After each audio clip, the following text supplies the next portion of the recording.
Okay, for some reason that didn't record that last take, so I'm having to redo tape 2, side 1, side 2, sorry, again. 15th of October, I think it is the 15th. I'm just heading back now. I'm going to try and come on my street. We're actually going to go in such a critical position. We're going to go grab the diary, grab a few pens, get the bag and head straight back over there. And try and merge these wandering little fragmenty bits together. Get some sort of concrete plan, bearing in mind the minimum focus for £2.5 grand for Christmas, booge and mum. Don't let that go out of your mind. This position might be exceedingly frightening and stuff, but think about it as sealing the gaps. Think about writing these lists, doing these diagrams, sealing the gaps to a relative, a guy who was also doing these little diagrams like 5-6 years ago on the table up Orchard. And if you don't want to go back to doing that, you're going to have to act today, man.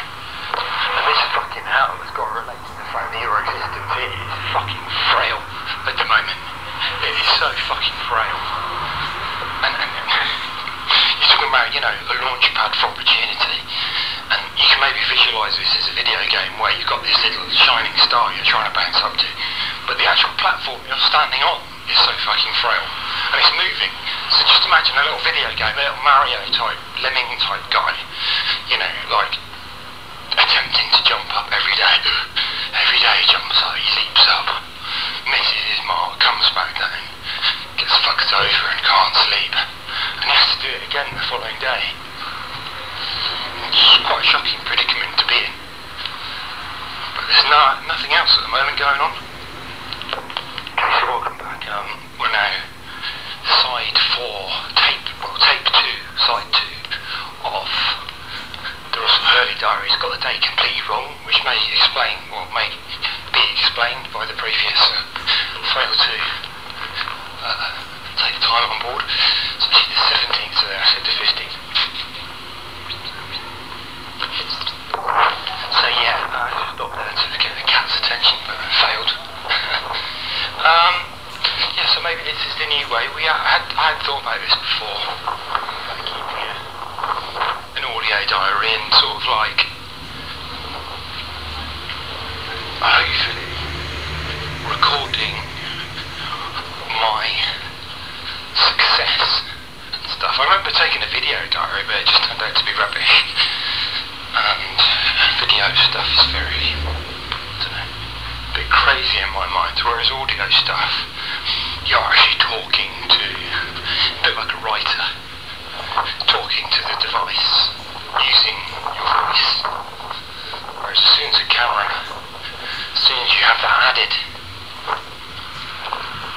dimension of a visual, the lens, you have to choose where to point it, and suddenly your environment is opened up, which is obviously a good thing in some ways, and it's perhaps a money-making thing there to be made, and that must be written down definitely on the plan B. The whole video thing must be written down and explained on the plan B. But when you're taking a video diary, you're suddenly interfaced with everybody, everything and everyone, good or bad. So people in the street, and suddenly it becomes away from you, which is, this is a personal diary. I really don't want to do that whatsoever. It's not my intention to do that primarily. This is a form of hopefully reliably recording either my demise or success. I'm obviously hoping on the latter, and I realise now that I've got a lot of work to do, but I have to spare these tapes. I don't want to use more than 2 tapes a day. I mean, that is pretty bad. And now on side 4, which will hopefully be the final side. Now the reason why I don't want to use 2 tapes, more than 2 tapes, is because the other 3 tapes have got the original, what I call soul recordings, the original song stuff. They're the original 3 tapes that came from, well, when I basically bought the Dictophone. And they're the 3 tapes that recorded very early stages of my sort of songwriting and perhaps singing and some Drew stuff and some Oliver stuff, and then the end of that going down into the, you know, the comical stupid stuff where it all started to go wrong. Now let's not forget that in 2004, I think it's about 2004, you were on the verge, not on the verge, but you were in the best position that you'd been. You had your dream equipment in an international studio. Everything that you had, you wanted. There wasn't one item that you didn't have that you wanted, and that was, you know, including going up to meet 911 and getting their desk, getting a Soundcraft Ghost, which was a 32 channel.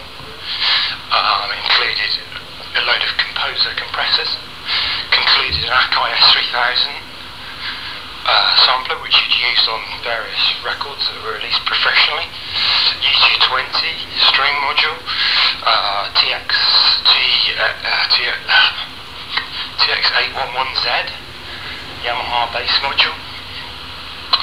Oliver bought a Jupiter rack, the JP8000. He had a Nord lead, and he had a latest virus bought by Tokyo International, the Virus C, black one,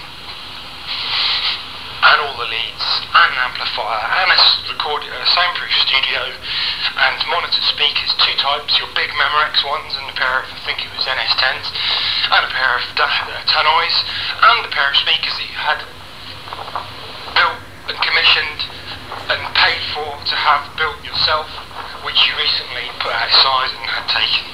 It's like another slice of the dream gone. So that's just to fill you in where we are. And you seem to have forgotten all that stuff. You were forgotten that you were in a dream launchpad phase in 2004, and it's now 2012.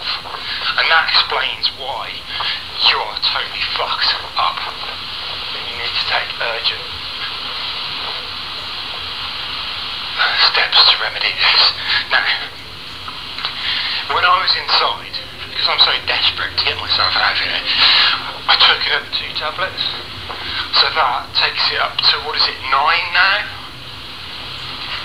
Okay, so I'm on 9 of concertas, which are 18 grams. So that's about 2 9s are 18, 170, it's about 170 grams of methylphenidate. Now the maximum prescribed daily dose is 60 to 100 grams. So for adults. So you've definitely exceeded, and you have done on many occasions, exceeded the recommended dose for this stuff. However,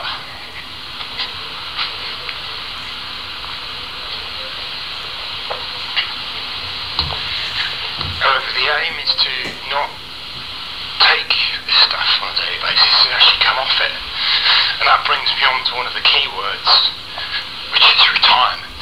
And we've got all those things to go with it, like pension and stuff. Now, when the crushed soul wakes up in the morning, he can't comprehend any of this stuff. It's just a distant, mad dream of some mad idiot that sits on not working and living by some myth that's going to cause him to fail dramatically. But, as I said before, and I'm walking back into the fields now, just walked past through the park, and I'm walking down the corridor, that little corridor bit, past the allotments, onto the main field. Now in some ways I wish I could, have more tape. I wish I could have more tape, but I'm going to have to be sparing on this stuff. But basically, I'm trying to find my seat. One of the reasons for, doing all this, I've woken up to the fact that, what a lot of people are saying, what are you going to do? I can do anything. In the past, I said, I can do anything. And, after 1 coffee and 3 of those tablets in the past, I felt like I could do anything, And obviously ended up doing nothing. Completely failed. So as a result, I've cut coffee and sugar out of my diet, and then come to the conclusion that the reason why I was fucking, really badly depressed wasn't due to the fact that I was a depressive. It's just due to the fact that I was so wildly off course. where I was. So, hurrying this up really quickly, bloody blah.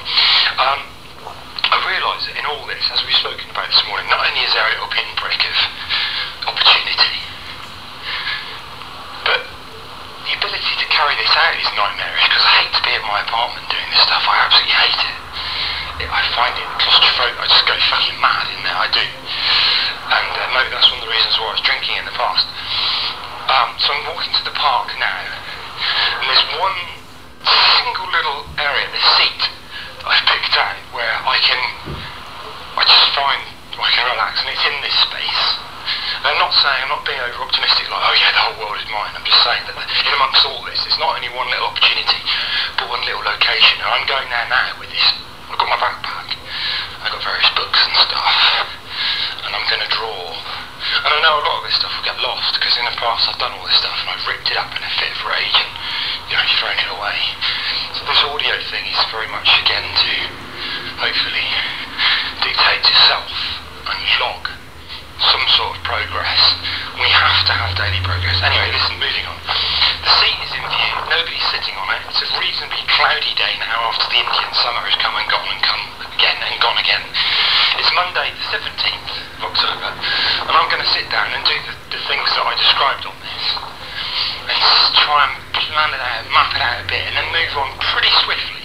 Because having taken that amount of meds, I wouldn't want to be, lying around and stuff, but then I wouldn't want to be in my apartment, and I wouldn't want to be with people in the library, so it does create a bit of a fracas, or maybe that's one of the reasons why I have turned again to drink in the past, and maybe one of the reasons why I haven't bought a drink today is because I don't have any money. So it's, that's something to be aware of. I am caught in this nightmarish scenario. And I'm also realising that I've got to keep my foot down and power through it, because, if I fall down now, it's going to be backdrop raucous for a bit, highly embarrassing, highly depressive. The family will never live it down, nor will I. My family have absolutely no inkling at all of what I've been doing, where I've been mentally or physically in the past couple of years since I've been up here, So I'm just hoping, I'm just praying that my physical self, my mental self I'm totally happy with that now. Mental alert, I know what I'm doing. Hopefully we're getting a plan together today. But I'm worried about my physical self. I'm worried that I've abused myself for so long that it is struggling to operate and perform, and it needs nutrients. I'm giving it exercise, I'm giving it fruit where available, and minerals and stuff, but at the moment it's just a walking medicine cabinet with so much chemicals in there that I'm just amazed I don't have more side effects, and I just pray to God, stuff that I want to thank him for me being here, because he can see that there is one little part of me that I can give, but also the fact that I can see this plan through, because it would be absolutely disastrous at this, having discovered this little plan. And maybe the plan, I'm talking about that confidently now, but it's only just coming into view with 9 tablets, 180. So I need to get off this, I need to get the pension done, I need to come off these meds. That is plan A. And I have to fill in the dots now and fill it all out and plan it all out. Okay, speak to you later. There's not much tape left here today. And as I said before, note to self, you have a duty to record this stuff in. You have a duty to record it in. Keep on going backwards. You have a duty to record this stuff in. You tried it before, you've made diaries before, you've made written notes before, and you end up throwing it all away because you don't agree with it at various times of either not being on meds, being on meds and alcohol, or being on alcohol, or whatever. But believe me, it's your only way out from where you are at the moment. You've got yourself away from DHL, that's amazing, but the last job you had was driving a lorry for like 8 hours an hour and staying at it 3 or 4 nights a week, which is an absolute dog's life, as you found out. So let's move on, get some plan B's written on, let's get a central plan. Nearly at the seat now. Join me after I've made my notes. Just thinking, I'm still not nearly there. Just thinking about the plan. I speak confidently about the plan, but if a plan takes 180 milligrams of methylphenidate a day to achieve, then how long can I sustain that, and what effect is it going to have? Not on my life, but my ability to carry out said plan and stuff, and one has to question that. So I'm going to write down all this stuff out. after this. I'd love to go into a pub and unwind and, you know, have a proper pint, and I haven't even done that ever in like 4 years or so. That'd be brilliant. You know, it'd be heaven sent to sit down with even half a pint and a packet of crisps.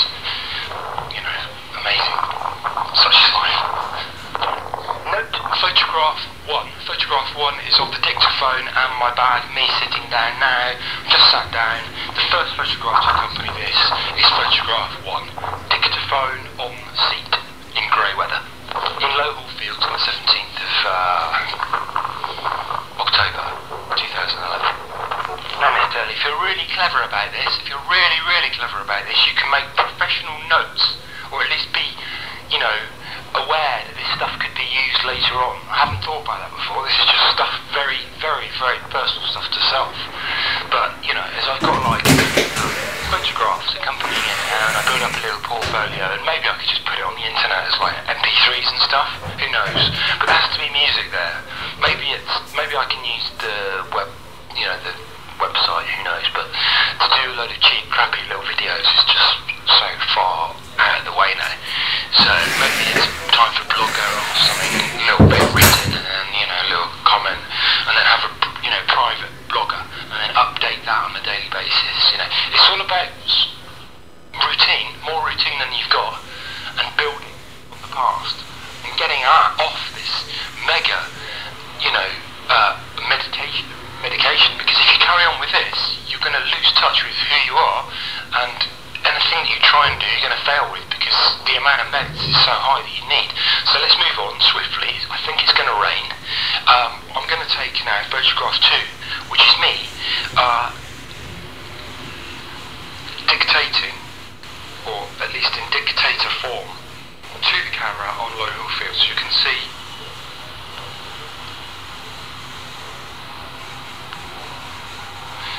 what I've got to, you know, see today, which is basically a dictaphone. So stop the tape, let's do this shit, and let's move on. Just looking in my book, I've also done a list of plan Bs.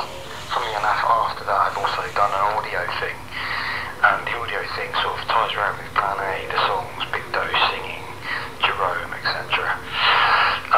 In the plan Bs, it's rather like what I had on the wall in Holland, which is going back 6-7 years ago now, and I can't believe that, you know, I'm in the same position. But basically I've got different lists: video, writing, trucking, and other, as well as the audio. And other, I've got audio plays, which is not really realistic, but also audio documentaries for Radio 4. I listened to quite a few documentaries on Radio 4 and BBC World Service, and they're always quite amazing about capturing the, you know, the scene. And there's a definite art to making documentaries, you know. So something that worth at least researching maybe later on today, if I'm able to. Trucking, I've got a drawing, and the Big Lorry blog, which is something I was voluntarily working on.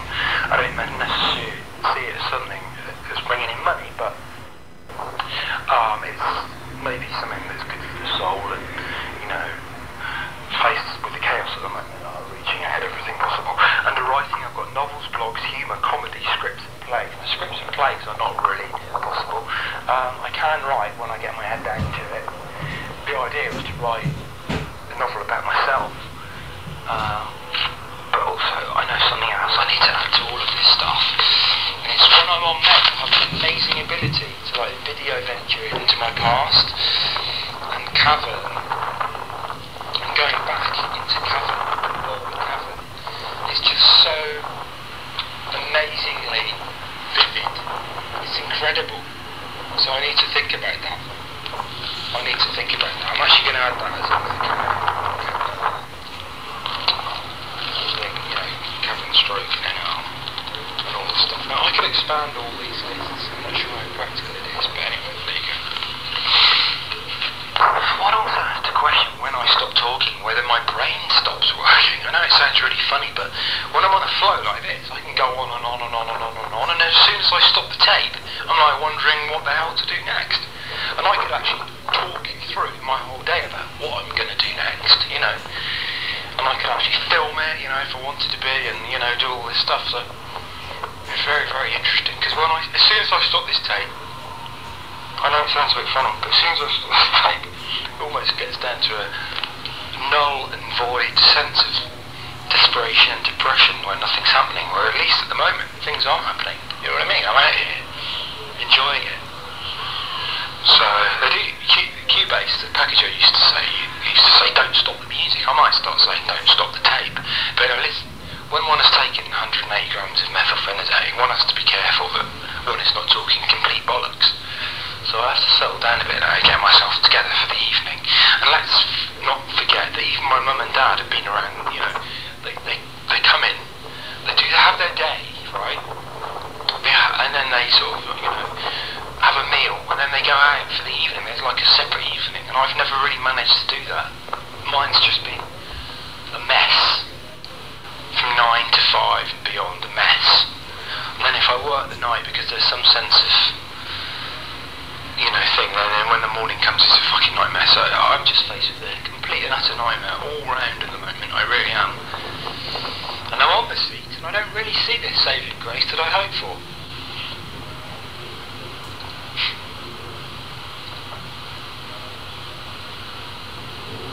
So,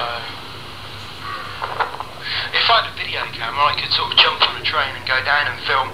There's various opportunities. I could film I could get deep down and dirty with the people down in, you know, down in by Tower St Paul's. You've got the people there, and I've actually got an interesting person that's texted me who's actually there.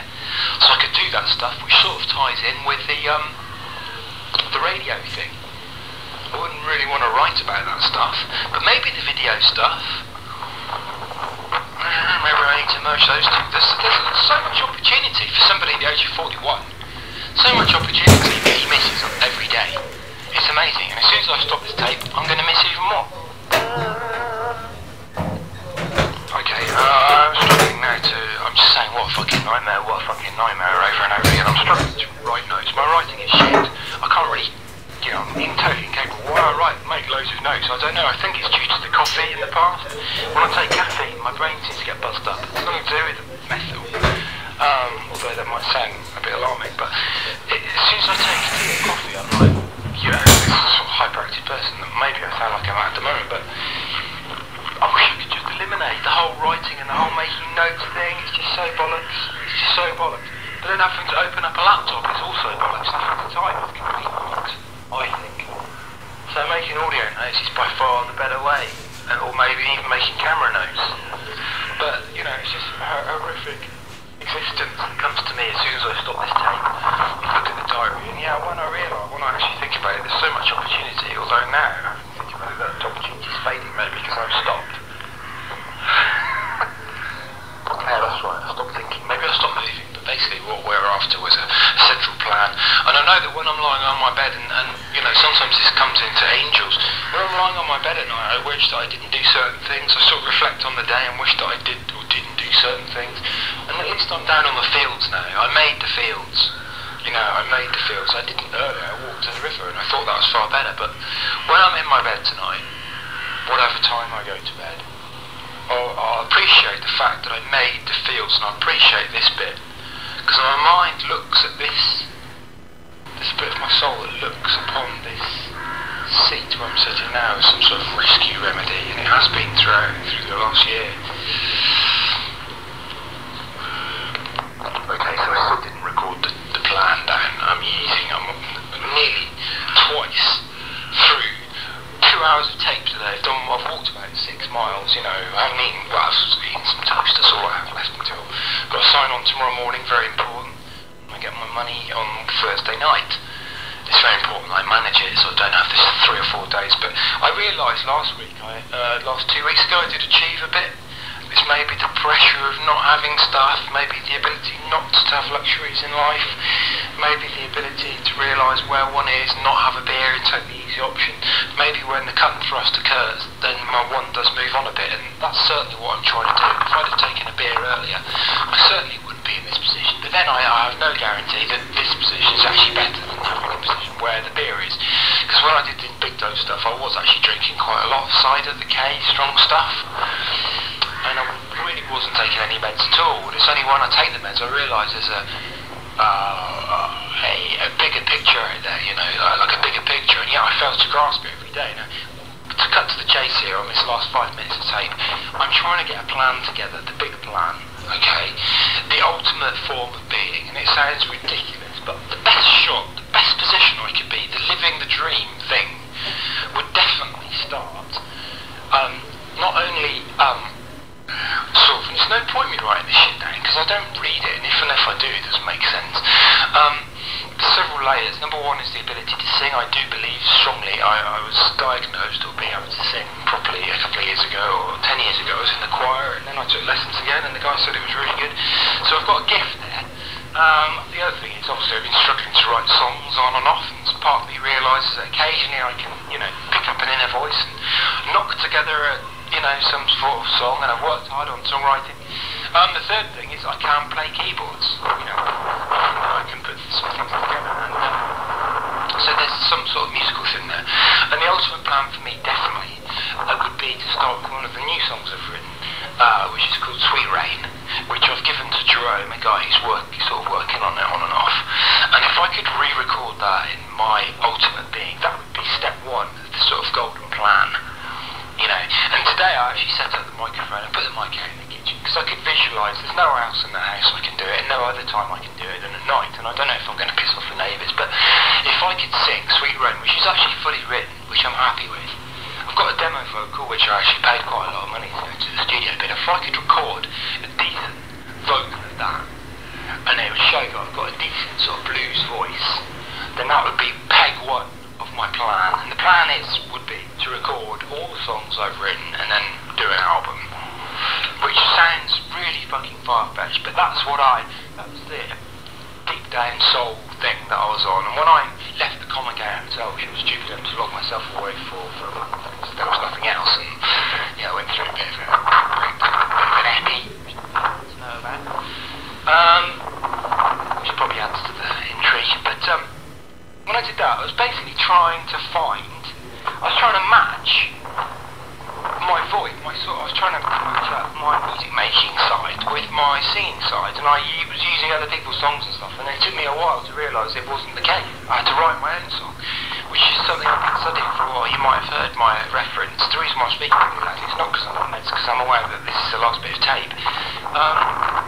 NBS, mind, body and soul. I wanted to match my mind with my body, with my soul, to create some sort of equilibrium, and that for me involves singing, writing the song and doing the music for the song.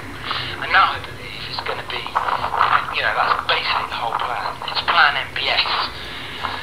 But believe me, when I get up in the morning I can't see that, and if it takes 180 things of men, God knows, so much suffering to get there, I need to act. Anyway, let's go. Okay, so even talking to that tape, the thing came out in plan MBS, okay, which I'm sitting here struggling to write a book. I've even put my diary away now.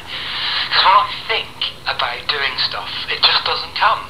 It just doesn't come. And yet in the flow of consciousness, in the stream of whatever this is, for rightly or wrongly, it's all there. I can say, okay, what we need to do plan MBS is, and probably I will.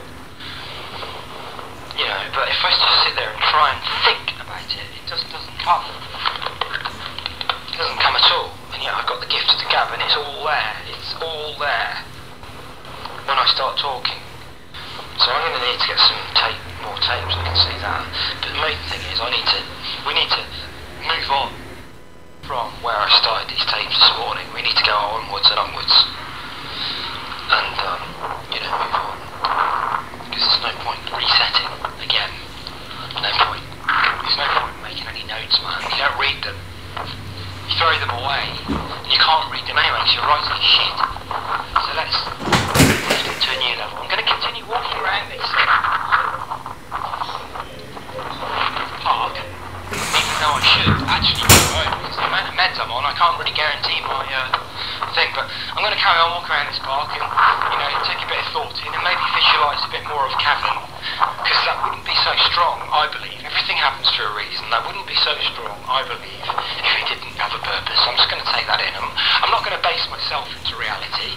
If I was in Cavan now, it'd be great just to walk outside, take a coffee, come back in, say hello to Oliver, say hello to the people. And I think that's one of the reasons is my mind is actually stuck in the past. And I need to confront that, because right now my reality is utter chaos. There's no doubt about it. And yet the past, there was just this sense of being, living. And again, for rightly or wrongly. So I need to deal with that. There's several things I need to deal with, because I know that right now, if I died, had a heart attack or overdosed or whatever, collapsed in the park, I would go to hell. Because I haven't listened to my soul, I haven't fulfilled its objectives. And one of the reasons why I've struggled to come to this whole MBS thing is to try and align myself. So probably I can hopefully go to heaven, but also help people use my soul and use my struggle and use my learning and really wide story where again we can make notes and, you know, diagnosis, seeing a shrink, getting medication, you know, stumbling, falling down, you know, over this whole period, turning that whole thing of falling down, you know, and falling back up. And although I see this stuff in diagrams, there's no point in me writing diagrams. I've tried before. I need to keep stuff, I need to keep the tape rolling and build. But anyway, look, we're going to run out of tape. I need to copy this stuff over to the laptop using the microphone, which will again enable some recording path. So we'll be moving on there again. But basically, I don't know, I get lost really easily. There's so much in it, so I need to like go for a walk and, you know, just like think to myself now. Catch you later.